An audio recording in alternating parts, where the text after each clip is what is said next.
Hello students, Smit education tree पर आपका स्वागत है। और आज का हमारा टॉपिक है यो जानाति सह पंडितः। जो जानता है वह पंडित है। पंडित, अरे रे ये वाला पंडित नहीं, दूसरे वाला पंडित का अर्थ विद्वान, ज्ञानी व्यक्ति। तो इस पाठ में हमारी पहेलियां है। तो संस्कृते साहित्ये प्रहेलिका नाम विशिष्टम स्थानम अस्ति। संस्कृत साहित्य में पहेलियों का विशेष स्थान है।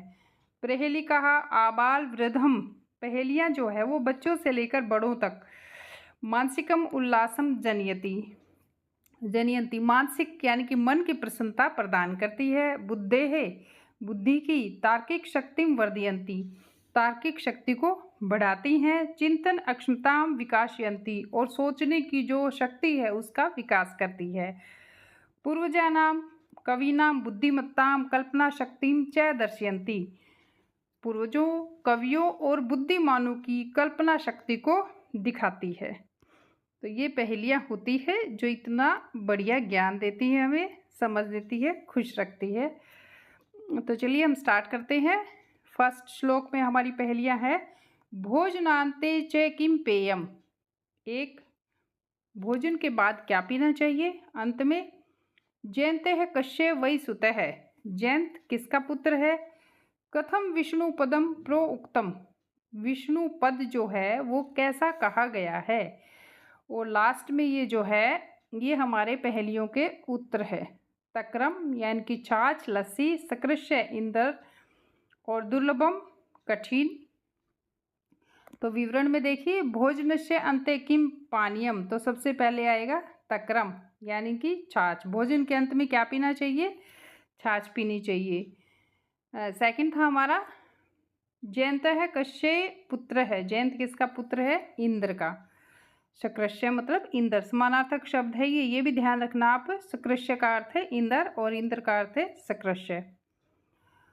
विष्णु सानिध्यम कथम उक्तम, भगवान विष्णु का जो सानिध्य है यानी कि साथ है तो कैसा कहा गया है, दुर्लभम कठिन। क्या कहते हैं कि विष्णु को प्राप्त करना, भगवान विष्णु को प्राप्त करने का मतलब है मोक्ष प्राप्त करना। ठीक है, 3 पहेलियां हमने सुलझा ली। अब सेकंड श्लोक में देखते हैं।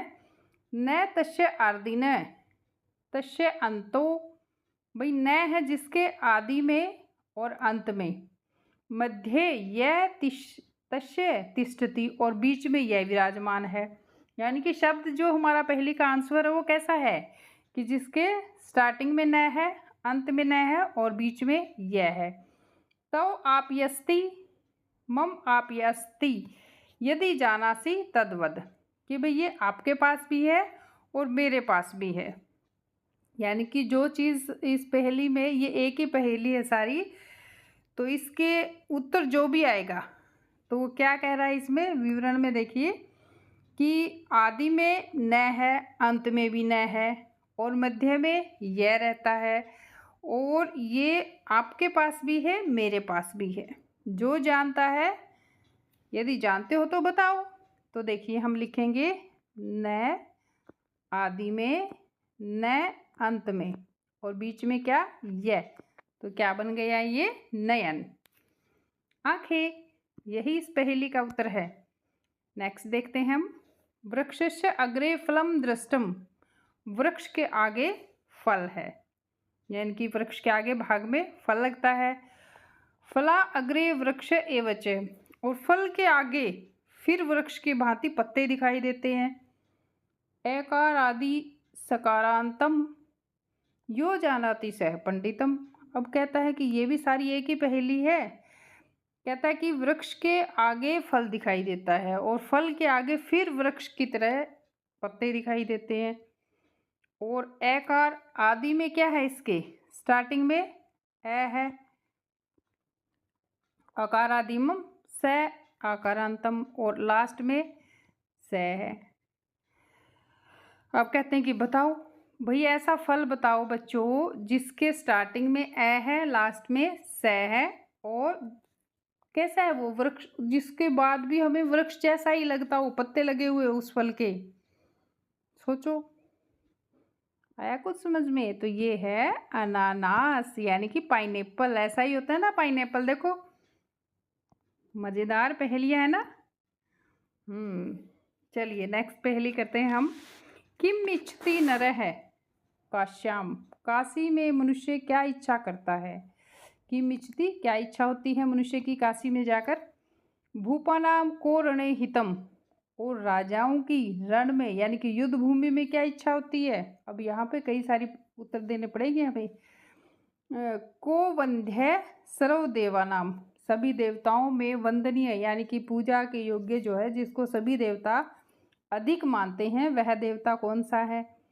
दियतामेकम उत्तरम, और इन सबका एक ही उत्तर देना है, यानी कि 3 चीज़ें पूछी गई हमें से और सबका आंसर एक जैसा ही है। तो देखते हैं। मनुष्य काश्याम किम इच्छति, मनुष्य काशी में क्या इच्छा करता है। काशी मतलब वाराणसी, जो कि शिव का निवास स्थान है, और कहते हैं वहाँ पर प्राकृतिक रूप से यदि मृत्यु होती है तो मोक्ष की प्राप्ति हो जाती है, कहा गया है ये।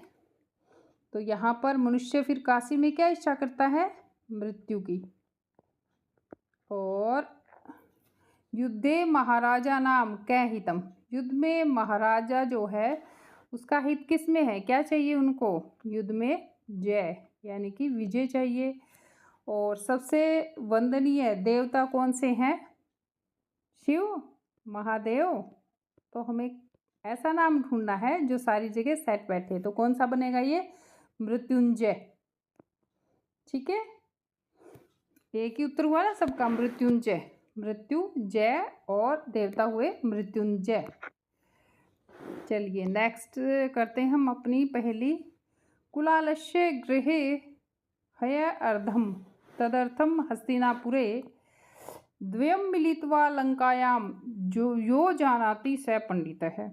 अब कहता है कुलालस्य गृहे, यहाँ पर विवरण देखिए। कुंभकारस्य गृहे एकम अर्धम किम अस्ति, कुम्हार के घड़े में एक आधा भाग क्या है।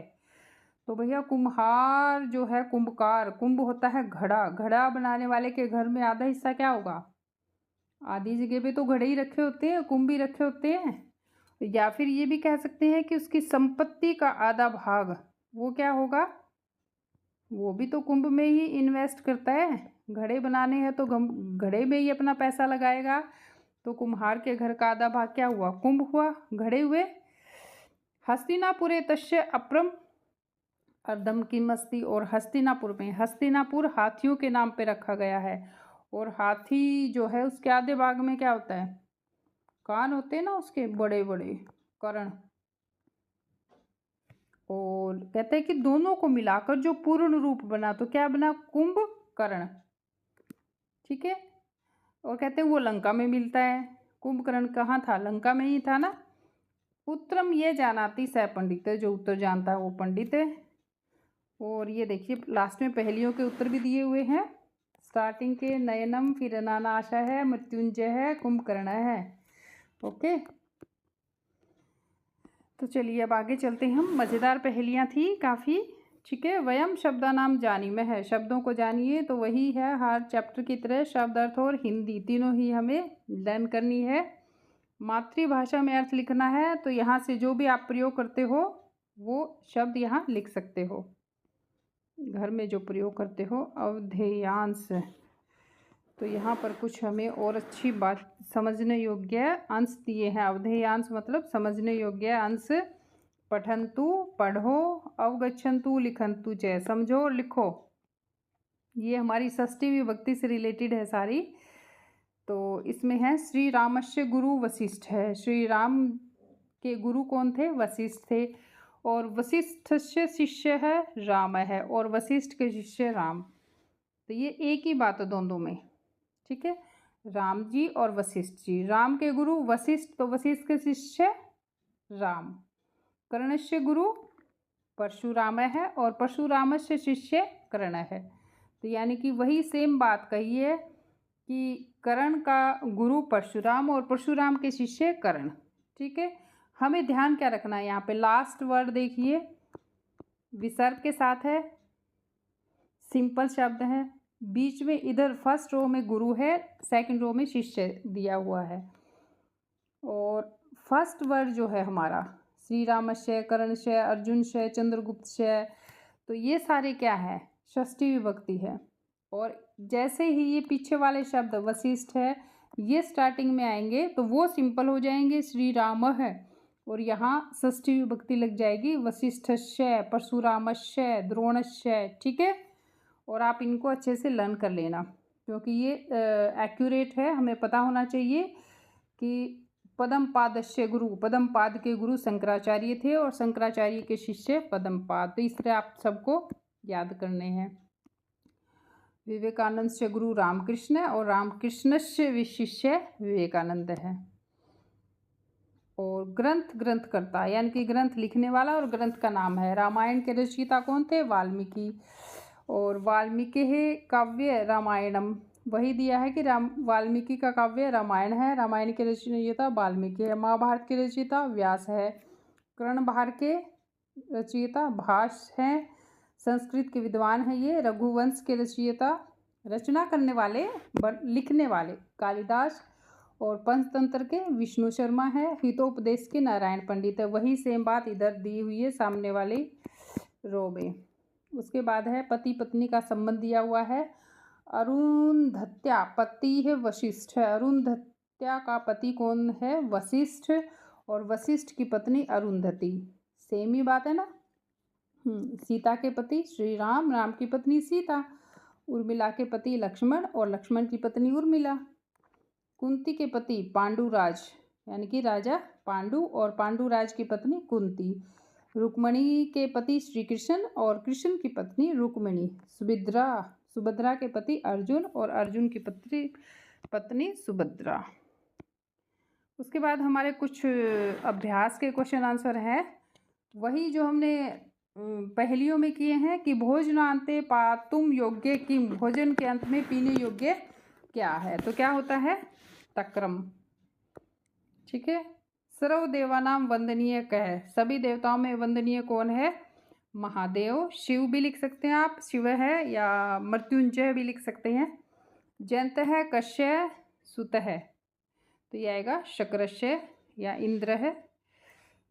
लंकायाम मिलित्वा कश्य पूर्णम अस्ति, लंका में मिलकर क्या पूर्ण हुआ था? कुंभकर्ण।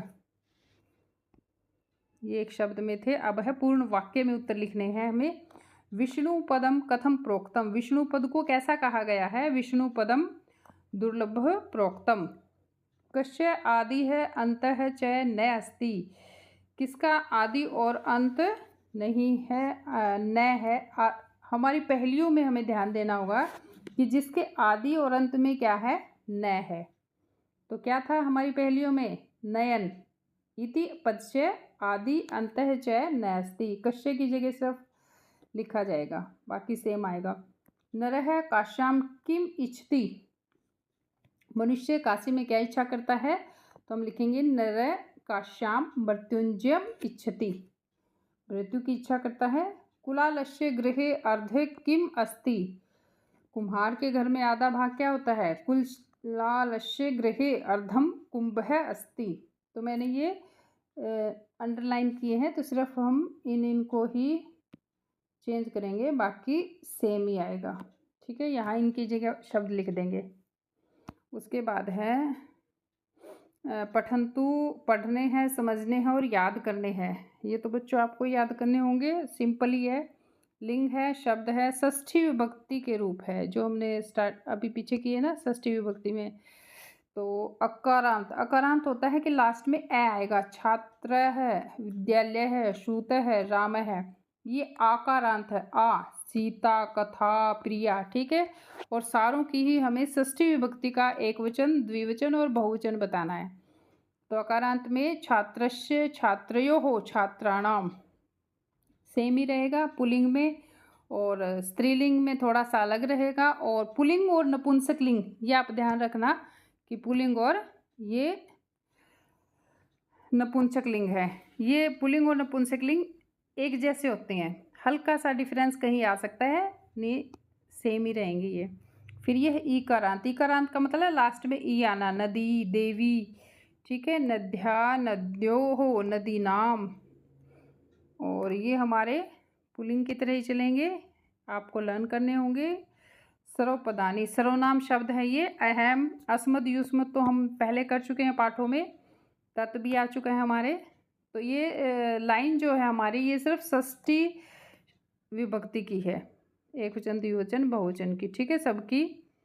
उसके बाद है उदाहरणानुसार वाक्यानि लिखन्तु। उदाहरण के अनुसार हमें वाक्य लिखने हैं। तो उदाहरण इन्होंने दिया है, विद्यालय है, छात्र है, और गच्छति दिया हुआ है, तो हम विद्यालय का षष्ठी में ही बनाएंगे। तो क्या बनेगा, विद्यालयस्य, छात्र है, गच्छति।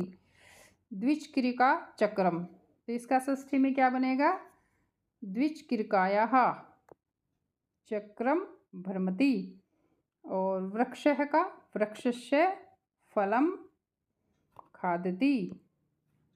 छात्रा छात्रायाः नाम, ये तो यहीं से लेंगे ना, छात्रायाः नाम पृच्छति, पूछता है छात्रों के नाम। राम है, और पुस्तकम रामस्य पुस्तकम आनयति। आनयति मतलब लाना। मंदिरम शिखरम, तो मंदिरम शिखरम का क्या बनेगा, मंदिरस्य शिखरम पश्यति। मंदिर के शिखर पर, पश्यति मतलब पश्य देखना, ठीक है। उसके बाद है हमारा, यहाँ भी षष्ठी विभक्ति रूप है, रिक्त स्थान में लिखने हैं, ठीक है। तो यहाँ हम लिखेंगे, ये पुल्लिंग वाली रो है, ये स्त्रीलिंग और ये नपुंसकलिंग। तो मैंने पीछे भी बताया था कि पुल्लिंग और नपुंसकलिंग हमारे सेम से ही रहती है, ज़्यादा अंतर नहीं होता उनमें। पुल्लिंग में देव का देवस्य, तो यही बना लिया। वृक्ष वृक्षस्य, द्वारपाल द्वारपालस्य, संयुत थैला होता है, संयुतस्य। अनुज छोटा, अनुजस्य। अग्रज बड़ा, अग्रजस्य। पितामह दादा, पितामहस्य। और मातुल मातुलस्य। तो अभी हम आगे नहीं चलेंगे, पहले इसी को कर लेते हैं स्त्रीलिंग वाले। रमा का रमायाः, छात्रा छात्रायाः, दोला झूला होता है, दोलायाः। उपासना उपासनायाः, पुस्तिका पुस्तिकत्याः। भ्रातृजाया भाभी होती है, भ्रातृजायाः। अग्रजा अग्रजायाः, शनुषा शनुषायाः। अब हम लेते हैं नपुंसकलिंग के। उद्यानम भवन का भवनस्य, वही पुल्लिंग की तरह ही आएंगे ये भी। उद्यानम उद्यानस्य, वनम वनस्य, सूत्रम सूत्रस्य, पत्रम पत्रस्य, यंत्रम यंत्रस्य, वातायनम वातायनस्य, पुष्पम पुष्पस्य। चलिए अब आगे चलते हैं, हम बचे हुए पूरे करते हैं। इसी को कर लेते हैं पहले। पुष्पम का पुष्पस्य। संगणकम कंप्यूटर होता है, संगणकस्य। गृहम गृहस्य, वार्तापत्रम वार्तापत्रस्य। अब पुल्लिंग करते हैं। प्राचार्य प्राचार्यस्य, विद्यालय है, विद्यालयस्य। पितृव्य पितृव्यस्य। ये सेम ही है ना, स्त्रीलिंग में थोड़ा सा चेंज होएगा। लेखनी लेखन्याः, पत्नी पत्न्याः, पुत्री पुत्र्याः। विसर्ग आ जाएंगे स्त्रीलिंग में, सबके पीछे विसर्ग आएंगे, ध्यान रखना ये। उसके बाद है रिक्त स्थानेषु कुटुम्बस्य परिचयम लिखन्तु। रिक्त स्थान में परिवार का परिचय लिखना है, ठीक है। तो इसमें है, मम नाम दिनेश है, मम पितु नाम सुरेश है, कि मेरा नाम दिनेश है और मेरे पिता का नाम सुरेश है। तो अब यहाँ पे मम मातु नाम है, तो आपकी माता का जो भी नाम है वो लिखना है। और उसके पीछे आपको, जैसे पितु नाम है, विसर्ग है, और आपका नाम के पीछे भी विसर्ग है, तो ऐसे ही यहाँ पर आप नाम लिखोगे, नाम ही लिखने हैं। अपनी माँ का नाम बड़े मम अग्रजस्य नाम है, आपके बड़े भाई का नाम अनुजाया, छोटा भाई बहन है उसका नाम, और दादा का नाम, माता का दादी का, पिता का माता का, और परिवार में एतमम, ये आपका सारा परिवार है। यहाँ के खत फिनिश है। तो आप ये सारे नाम लिखोगे, और उनके आगे ध्यान रखना कि लास्ट में विसर्ग अवश्य लगाओगे, ठीक है। 2 बिंदियाँ, ये आप अपने हिसाब से लिख लेना। अब है अध्ये श्री रामस्य कुटुम्बस्य रेखाचित्रम अस्ति। ये भगवान श्री राम का परिवार का रेखा चित्र है। चित्रम दृष्ट्वा उदाहरणानुसार वाक्यानि रचयन्तु। वाक्य रचना करनी हमें। तो यहाँ पे क्या है, श्री रामस्य पिता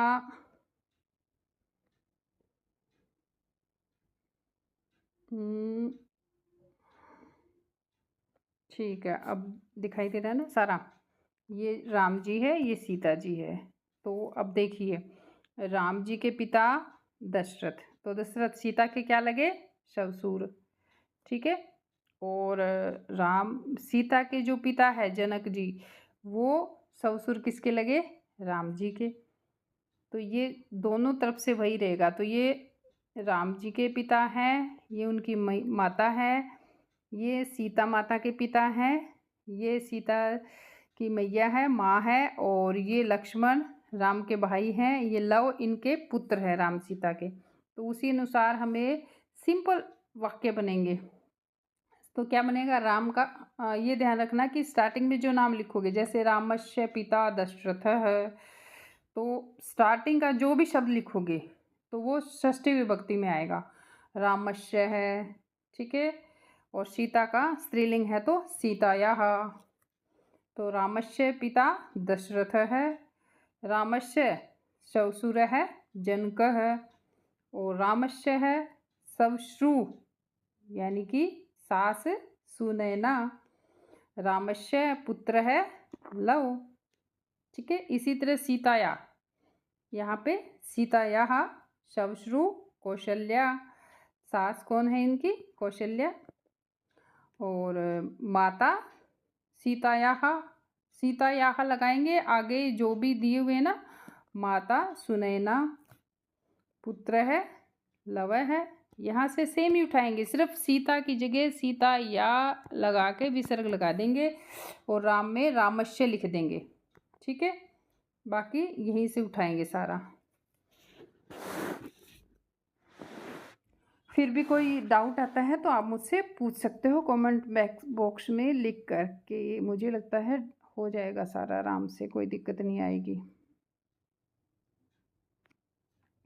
उसके बाद हम नेक्स्ट करते हैं, निम्नलिखित पुस्तका सूची मध्ये कस्य उपरि किमस्ति इति लिखन्तु। किसके ऊपर क्या है लिखना, ये भी सिंपल सा है।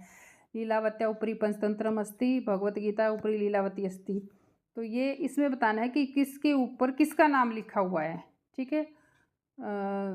जैसे पंचतंत्र है, इससे ऊपर किसी का नाम नहीं है, तो हम लास्ट से स्टार्ट करते हैं। अर्थशास्त्रम उपरि महाभारतम, इसके ऊपर है ना महाभारत, महाभारतस्य उपरि अष्टाध्यायस्य, ये ध्यान रखना कि आधा से और ये लगेगा। अष्टाध्यायस्य उपरि अमरकोश है, अमरकोशस्य उपरि मनुस्मृति ही, तो इस तरीके से ये चलेगा सारा। मनुस्मृते है उपरि रघुवंशम, और रघुवंशस्य उपरि योगशास्त्रम, योगशास्त्रस्य उपरि हितोपदेश है। तो ऐसे हम चलाते जाएंगे इसको। और लास्ट में क्या गया? लीलावत्याः उपरि पंचतंत्रम। तो ये इस तरीके से आएगा, आप चेक कर लो एक बार अपना, ठीक है।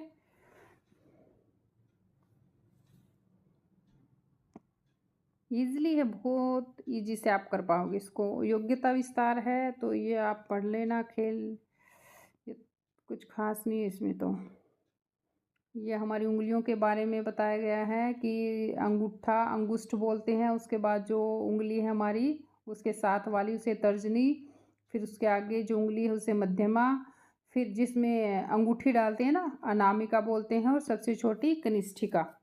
अपनी उंगलियों के नाम याद कर लेना ये, ठीक है। अंगूठे की तरफ से स्टार्ट है ये, अंगुष्ठ है, तर्जनी, मध्यमा, अनामिका और कनिष्ठिका सबसे छोटी, और पूरा हाथ का है कि एक परिवार के समान है। ये श्लोक दिए हुए हैं। आलस्य, आलसी को विद्या कहाँ, और विद्या के बिना धन कहाँ, धन के बिना मित्र कहाँ, और मित्र के बिना सुख कहाँ।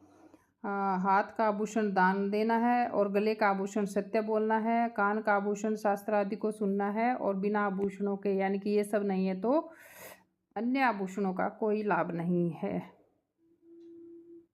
ठीक है। ये गेम खेल रहे हैं बच्चे, इन्हीं के बारे में है। कुछ एक यहाँ पर शब्द है कि छुपम छुपाई खेल रहे हैं कि वो कहाँ कहाँ उनको मिलते हैं। यहाँ से अगर आपको कुछ पूछना तो आप कमेंट बॉक्स में लिख के पूछ सकते हैं, ओके।